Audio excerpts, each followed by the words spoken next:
We now have some background to take up the momentous question of who shot President Kennedy. This question is easier to answer than you might think.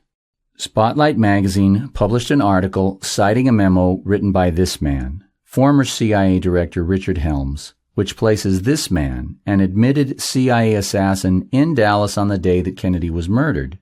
The memo says, Hunt was in Dallas the day the president was murdered and was involved in the conspiracy to kill Kennedy. Hunt sued Spotlight magazine for slander and had his day in court. Hunt's explanation of where he was on the day that Kennedy was murdered is a disaster of impossible lies. Over the years, Hunt has given 5 different explanations of where he was on the day that Kennedy was murdered. Now, the jury found the magazine innocent of slander. Just think for a minute about what that means. The magazine had written that, quote, Hunt was in Dallas the day the president was murdered and was involved in the conspiracy to kill Kennedy, unquote. The jury said publicly that they found that what the magazine had written about Hunt was true. Essentially, they found Hunt guilty of the murder of President Kennedy. Somehow, that story failed to make the papers. But there's at least one story from this trial that should be told. During the trial, the former head of CIA, Richard Helms, testified that Marita Lorenz was a CIA agent, known to him and working for them. Her role in a CIA plot to assassinate Castro was the plot of a movie. During the court proceedings, Ms. Lorenz testified that she was part of the CIA's Operation 40, which carried out terrorist raids against Cuba from 1960 to 1963. During November of 1963, she was working with this man, CIA operative Frank Sturgis. She testified that one day Sturgis came and told her to pack her bags, that they were going on a mission. A short time later, she drove to a motel in Dallas with Sturgis in 2 station wagons full of men and guns. There was a knock at the door, and E. Howard Hunt came in and began passing out maps and money. This was clearly shaping up as an attack not upon Cuba, but upon Americans on American soil. Lorenz told Sturgis, I'm getting the hell out of here, and took a cab to the airport and flew back to Miami. The next day, President Kennedy was murdered. Sturgis returned later saying, You should have been there. We made history. You missed the really big one. We killed the president. Again, after listening to all the testimony in the trial, the jury found that Spotlight magazine did not slander Hunt when Spotlight printed an article saying that Hunt had murdered John Kennedy. But Hunt did not have the ability to steal the body from the Dallas coroner, or to steal it again from the Secret Service, and remove it from its coffin, and mutilate it, and then return it without attracting public attention, and he didn't have the ability to get all the media to lie about it. In all these years, there has not been a single piece of credible evidence to prove a conspiracy. For the next 40 years. The theft of the body, for example, could only have been carried out by the most powerful devils in the world. Devils so powerful, we would recognize their names if we heard them. Can we connect Hunt to any major league devils? Former President Richard Nixon might be a good place to start. Even though he's not generally regarded as an expert at handling guns, he is portrayed in popular American culture as being a slave to the devil. Nixon chose E. Howard Hunt to lead his private White House goon squad, the so-called Plumbers Unit. Hunt became famous as the head of the Watergate burglars. But after his arrest for breaking into the Watergate Hotel, while he was sitting in jail, Hunt suddenly began sending messages to Nixon that he needed $2 million to keep his mouth shut. At the same time, Hunt started talking to reporters, saying that he was a CIA assassin. To the thousands of people who believed that the CIA had killed Kennedy, this was earth-shaking news. Hunt was threatening to tell about the Kennedy assassination if Nixon didn't get him the hell out of jail and get him $2 million. Nixon sent word to the FBI director that he had to stop investigating Hunt's activities in Mexico. Nixon said that the FBI investigation would threaten to uncover the whole Bay of Pigs thing. The whole Bay of Pigs thing? What is that supposed to mean? Bob Haldeman was Nixon's chief of staff and closest advisor. He wrote, "It seems that in all those references to the Bay of Pigs, he was actually referring to the Kennedy assassination." Nixon was forced to resign based upon the single charge that he tried to stop the FBI from investigating Hunt. And, according to Haldeman, Nixon told the FBI that investigating Hunt would uncover the whole Kennedy assassination thing. But how did Nixon know that Hunt was involved? And if he did know, why did he hire him? And why should Nixon care what Hunt said or what the FBI found out about the Kennedy assassination unless he was involved? Was Nixon involved in the Kennedy assassination? One of the most stunning revelations to be uncovered about Nixon recently is this little gem. It seems that Jack Ruby, the mafia thug who shot Oswald, who was spotted by a Dallas reporter in Parkland Hospital in the area where the magic bullet was found on the wrong stretcher, was working for Congressman Richard Nixon in 1947. Nixon admits that he was in Dallas the day that Kennedy was murdered. It also seems that Nixon, like Hunt, can't remember how he heard the news that Kennedy was murdered. You see, in 1964, he told Reader's Digest that a man ran over from the street corner and said that the president had just been shot in Dallas. However, exactly 9 years later, he told Esquire magazine, a woman came out of her house screaming and crying, "She told me that John Kennedy had just been shot in Dallas." Why does Nixon remember two different versions of how he found out that Kennedy was dead? Perhaps, like Hunt, he can't tell the truth about where he was and what he was doing. But Nixon wasn't a powerful devil in 1963. In fact, he had quit politics completely after losing the election in 1960 to Kennedy and then losing the election for governor of California in 62. So, he was taking orders in 1963, the day Kennedy was shot, from much bigger devils. Can we name them?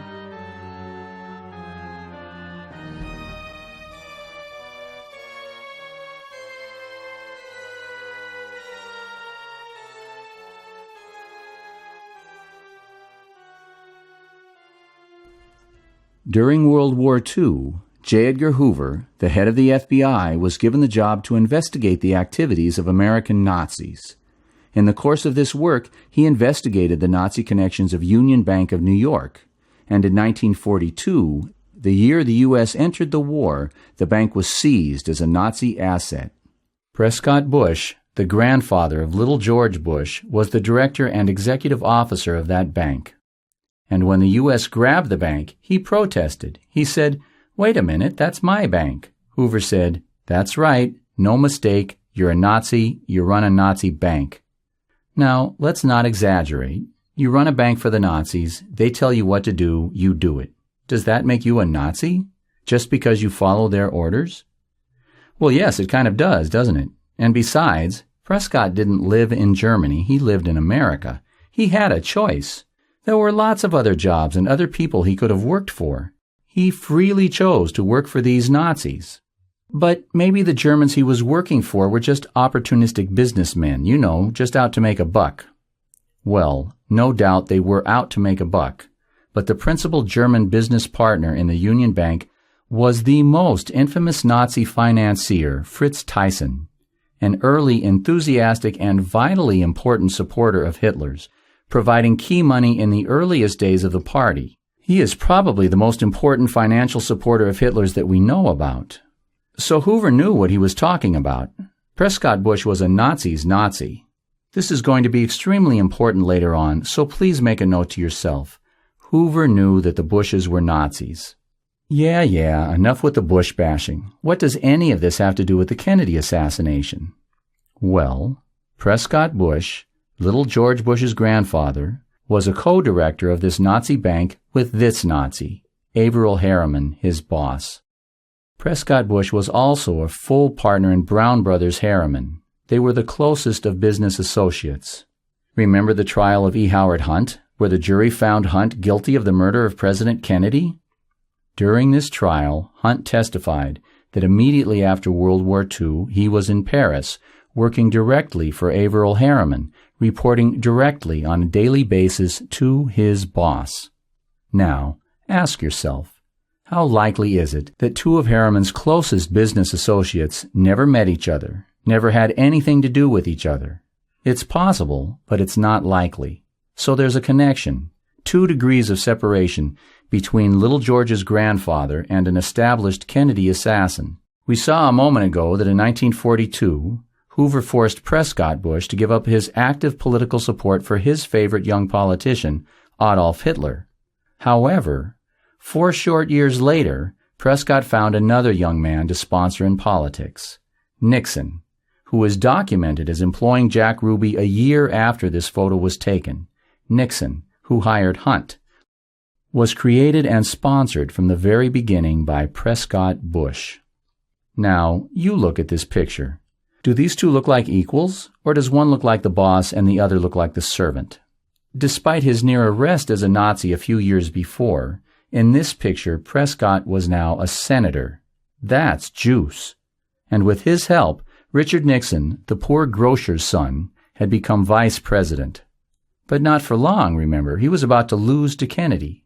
Now, you remember, we posed the problem a minute ago that, while circumstantial evidence powerfully suggests that Nixon was involved somehow in the Kennedy assassination, the circumstantial evidence does not suggest that Nixon was a powerful devil in 1963 when Kennedy was murdered. He was just one of a multitude of puppets, Secret Service men, FBI, CIA operatives, who participated in the assassination, all relatively powerless, getting their strings pulled. And we wondered, who was pulling Nixon's strings? Perhaps now we have an insight into who was pulling Nixon's strings. So, what do you think of the case so far? We've established Hunt as a first-level supervisor of the assassins. He is connected to Prescott Bush through Harriman. And he is also connected to Prescott through Nixon. It will probably surprise you to learn that very early on, many key people knew that the CIA, through its Cuban and Mafia operatives, had killed the president. It was not a very well-kept secret.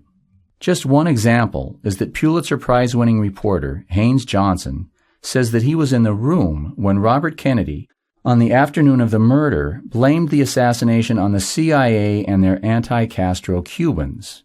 And there's reason to think that Hoover also knew most of the details of the assassination even before it happened.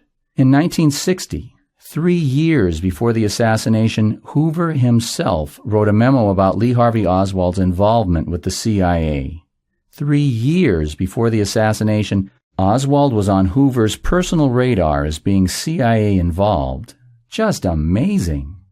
And apparently just the beginning of a long and beautiful relationship between Hoover and Oswald.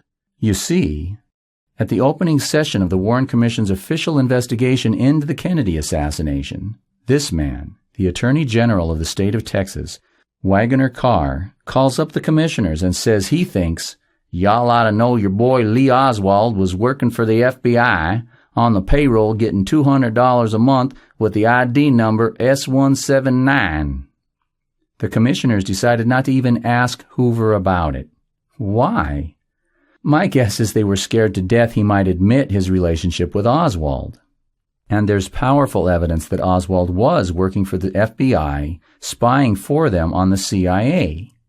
In 1963, Kennedy called in Hoover and ordered him to locate the secret training camps that the CIA was using to train their anti-Castro Cubans for terrorist raids against Cuba.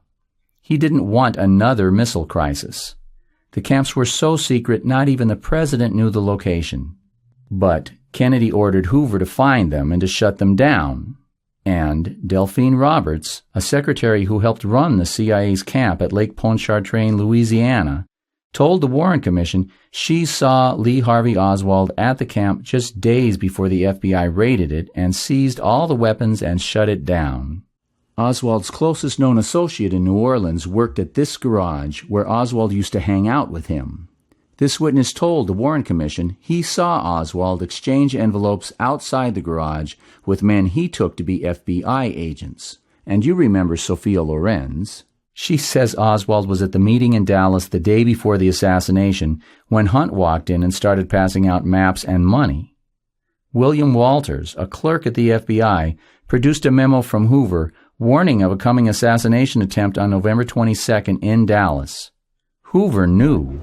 These people have given me a hearing without legal representation or anything. You shoot the president? I didn't shoot anybody, no, sir. And if Oswald was his informant, he knew plenty. Remember, too, Hoover knew that the Bushes were Nazis.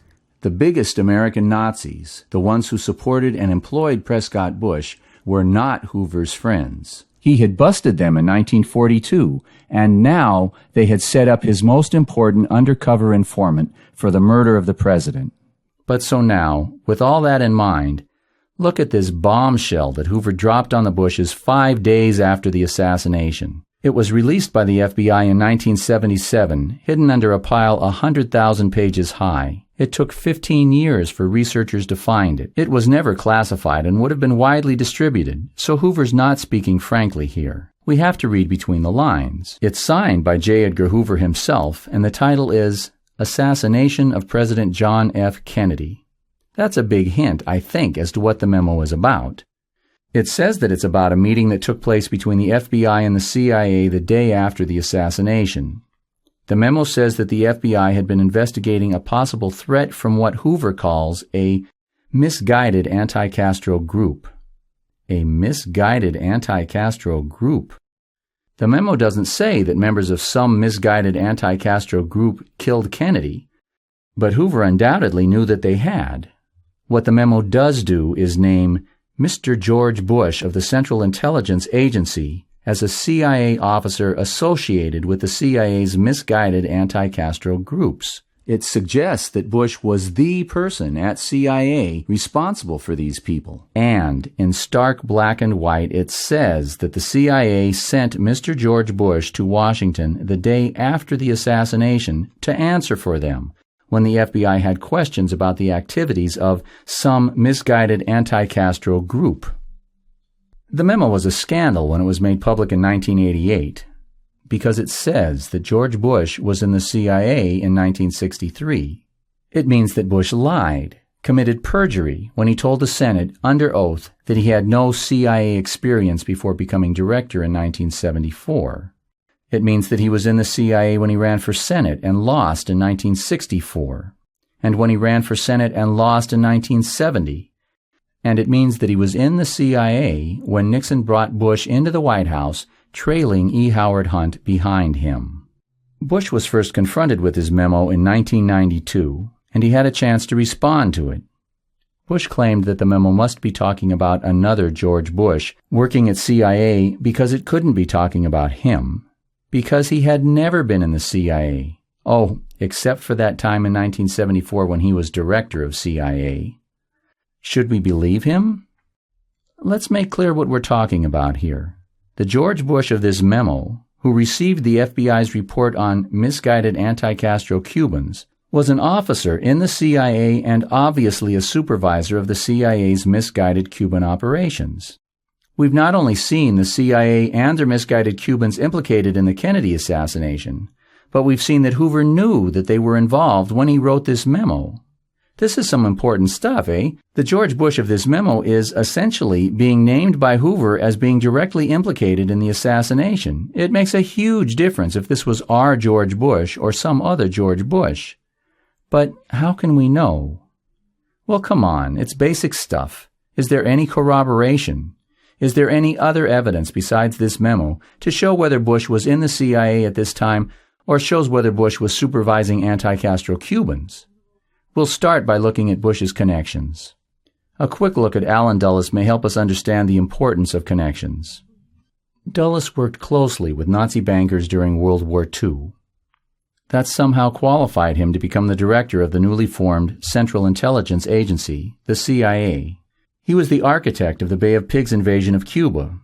When he launched the invasion against Kennedy's orders, of course Kennedy fired him. So thinking people were shocked when he was virtually put in charge of the investigation of Kennedy's murder, the Warren Commission, because he was so widely suspected to have been the leader of the assassins. But he had been fired. He was no longer the head of CIA. How could he lead anything? Because the organizing principle of secret work is that you trust only the people known to you personally and that are connected to you personally. The CIA is not so much an organization as a community. So that it hardly mattered that Kennedy had fired Dulles. The men who were loyal to Dulles, who knew him and trusted him, continued to trust and obey. In fact, Dulles stood at the center of a group of men who not only had the motive to kill the president, but who alone had the ability to steal the body from the Dallas coroner, to steal it from the Secret Service and mutilate it and return it, and to order the media to lie about it for the next 40 years. Was George Bush a member of this community in 1963, as the Hoover memo says? We will never find a CIA document naming the CIA officer who supervised the assassination. That memo doesn't exist. In fact, that person is probably not even listed on the CIA payroll because it's a secret. But what we're looking for is evidence of Bush's presence inside this intelligence community. Did he have close personal ties with these people? That's the real question. Certainly, one of Bush's main ties to this community is the connection between his father and Allen Dulles. In the 1930s and 1940s, Allen Dulles was a close business associate on a first-name basis with both Prescott Bush and Averell Harriman. At the end of World War I, before there was a CIA, Prescott worked with Army intelligence, a forerunner and parallel organization to the CIA. Prescott had the intelligence background, not Dulles, but on paper at least, Dulles was head of the CIA. Through Prescott's closest associate, Averell Harriman, Prescott is also tied to Richard Bissell, the CIA Director of Operations for the Bay of Pigs invasion, who was also fired by Kennedy. Bissell, like Hunt, also worked for Averell Harriman for 10 years before joining the CIA. In 1962, the year before Kennedy was murdered, Prescott also partnered with William Casey, who would become the CIA director under Reagan. At that time, Kennedy was moving to dismantle the CIA. Prescott and Casey together founded the National Strategy Information Center to directly fight against Kennedy's efforts. Now, let's pause for a moment to savor this picture, if you will.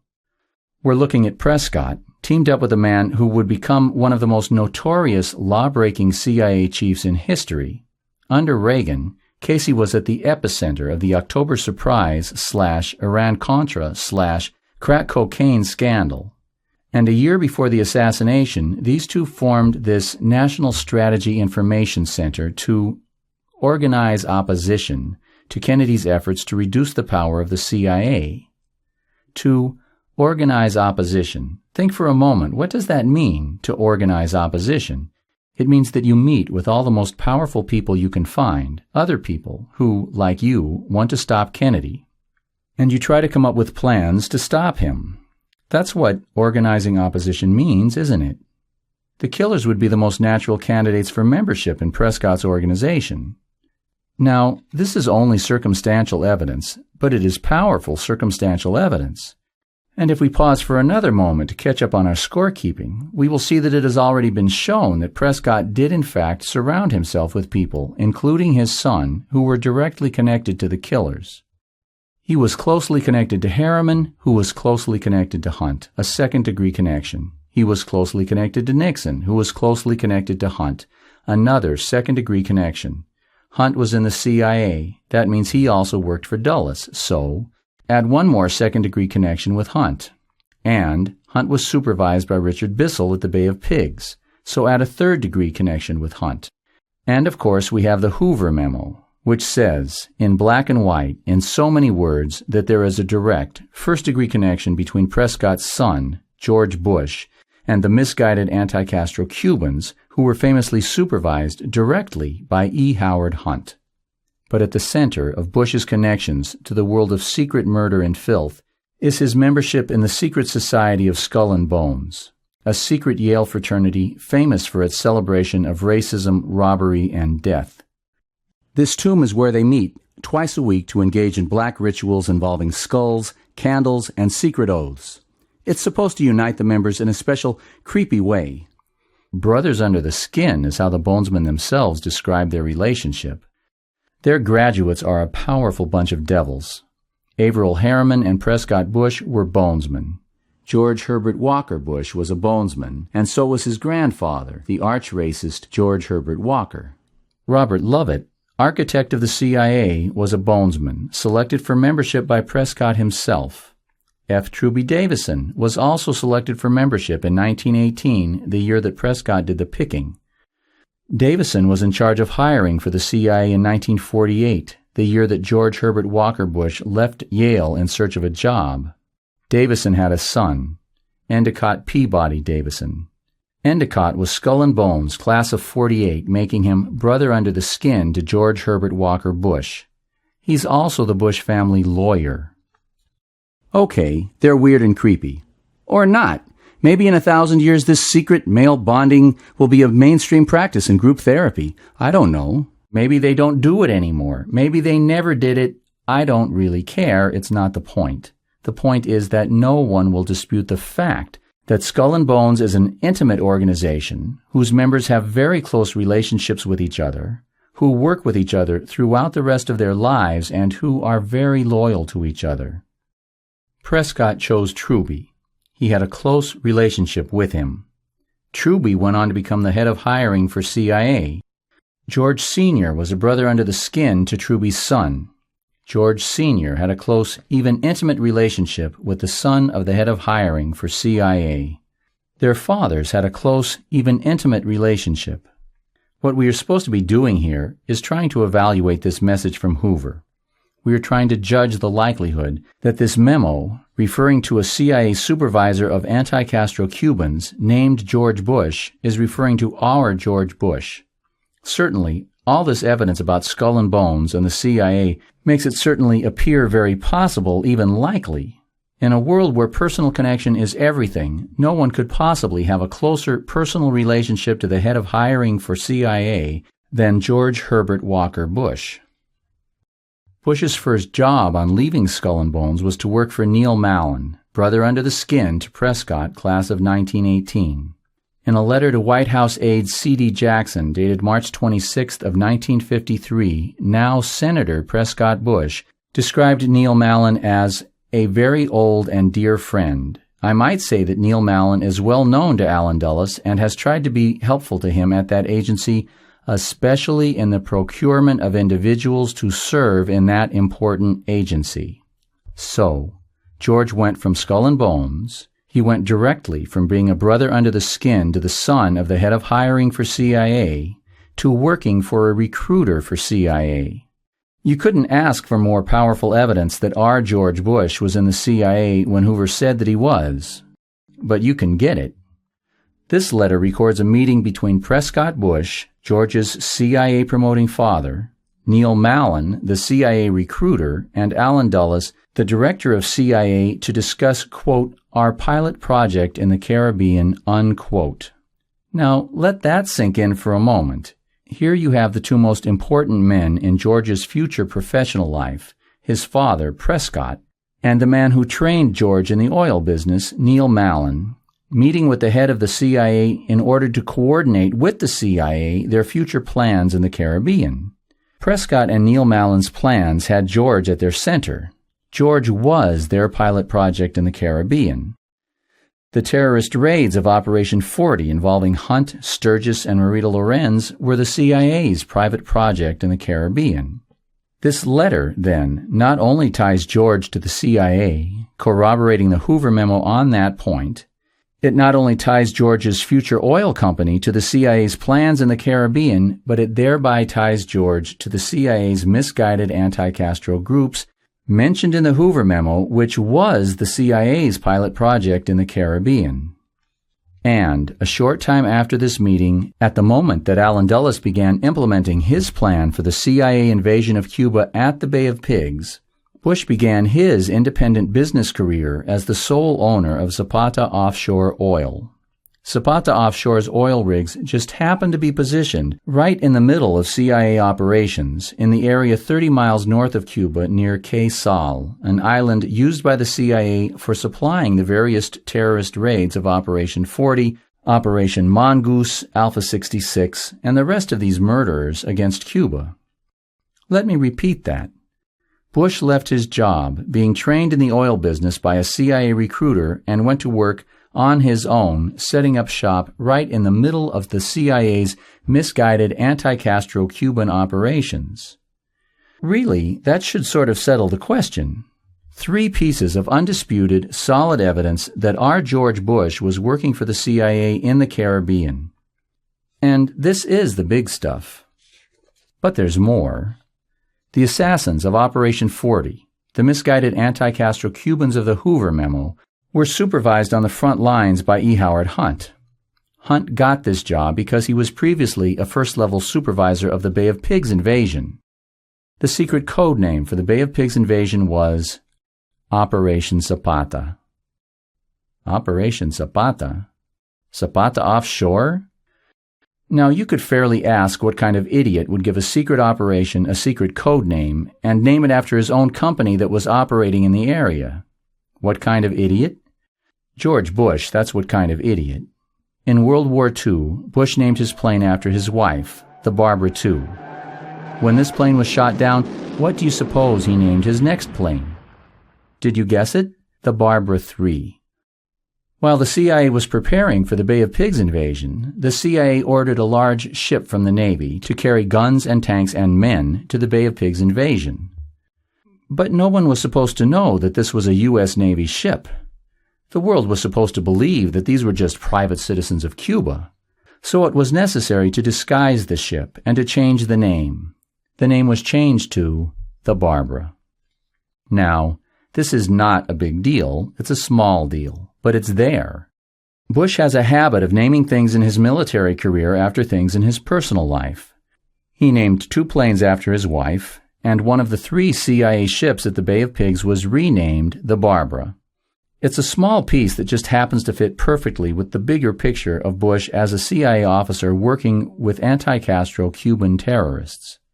This same habit of naming things in his military career after things in his personal life links Bush's oil company, Zapata Offshore, to Operation Zapata and to the anti-Castro Cuban terrorists. But again, let's not overemphasize this name stuff. Finding the name of Bush's wife on a CIA supply ship, or finding the code name for the Bay of Pigs invasion on his oil company, is a small but clear detail of this much bigger picture. The big picture shows us that at the same time that Hunt moved from working inside Harriman's office to go to the CIA where he supervised at the CIA's invasion of Cuba, at the same time that Richard Bissell moved from working inside Harriman's office to go to work for the CIA where he became the director of planning for the Bay of Pigs operations, at the very same time the oldest son of Harriman's closest associate went to work in the exact same outdoor office where Hunt and Bissell were now operating. Hoover's memo names George Bush as a CIA supervisor of the Bay of Pigs invaders, the anti-Castro Cubans. The evidence for this is simply overwhelming. There can be no reasonable doubt about this connection. George Bush was working for the CIA, assisting their operations at the Bay of Pigs, working for Bissell, working with Hunt, working with Sturgis, supervising the CIA's misguided anti-Castro Cuban groups. His supervision of Hunt and the others at the Bay of Pigs is a key piece of evidence linking him to the assassination, but it is not Bush's only connection to Hunt and the other suspects.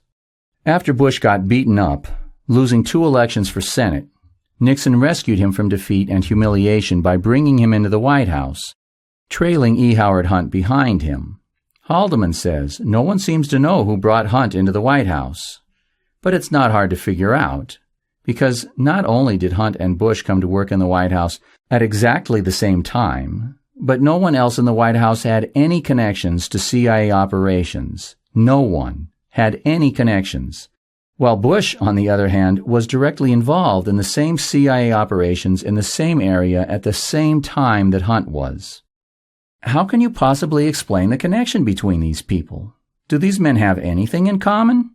The answer is either no, they all came together in 1970 for no apparent reason, or the answer is this one.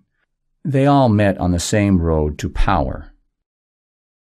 And there's more to the Nixon-Bush-Hunt connection than that they all came together at the same time in the same place.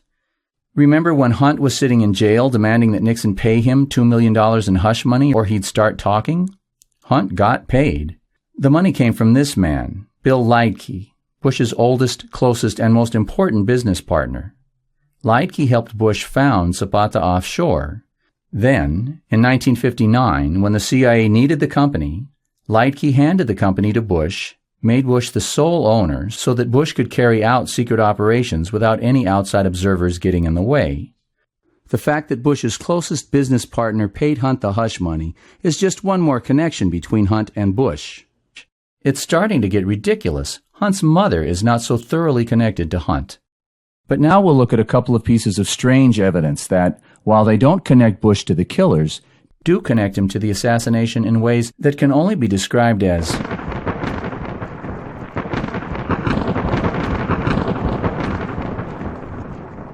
weird. This is George de Mohrenschildt.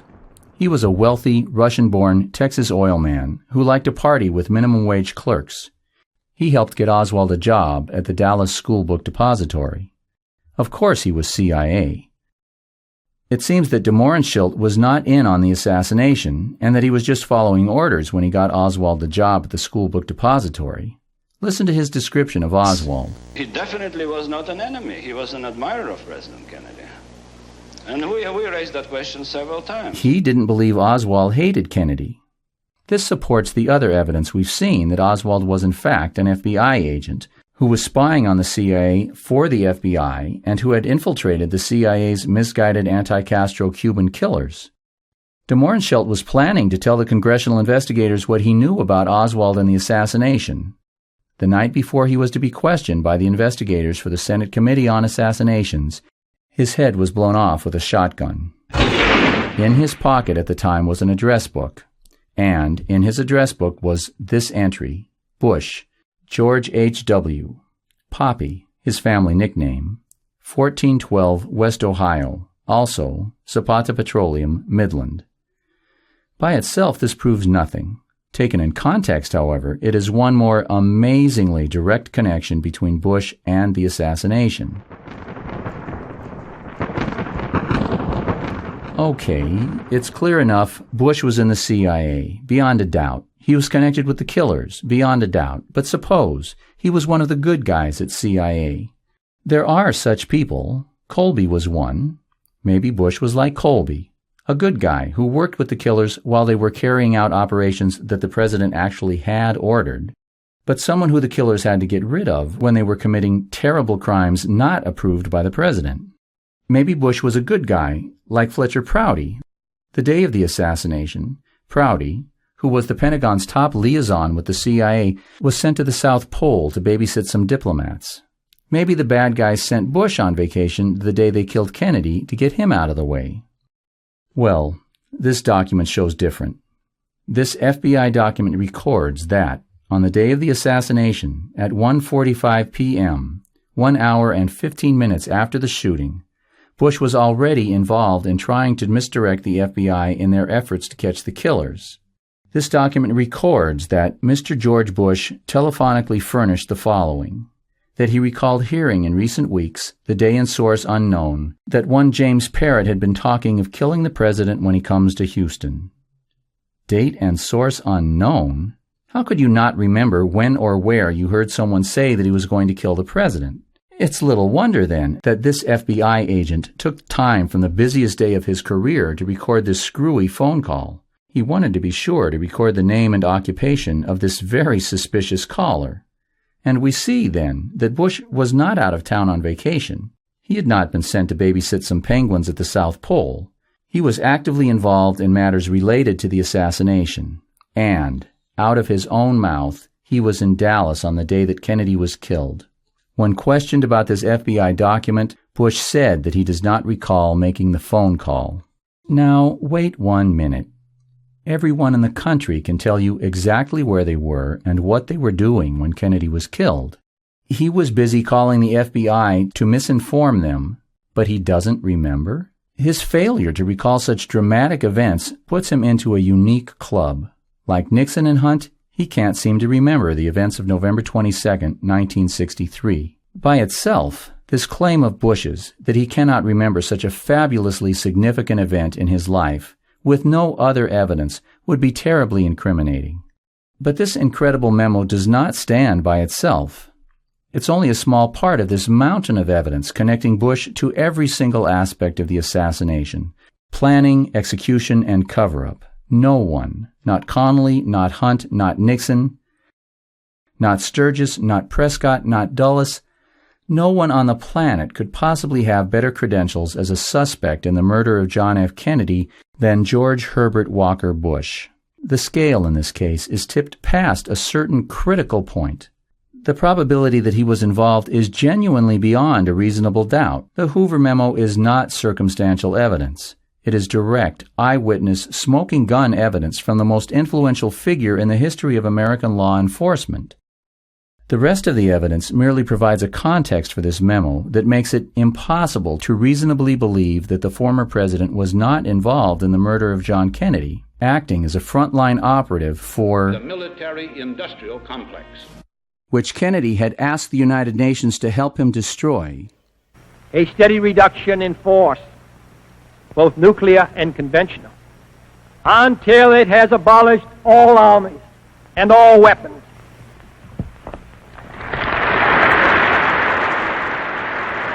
There would have been no war in Vietnam. Bush's crime, ripping this man from us and delivering us back into the hands of the military-industrial complex, is one of the great acts of treason in all recorded history. If we could present this evidence to a patriotic jury in Texas, they would certainly give him the death penalty for what he stole from the American people.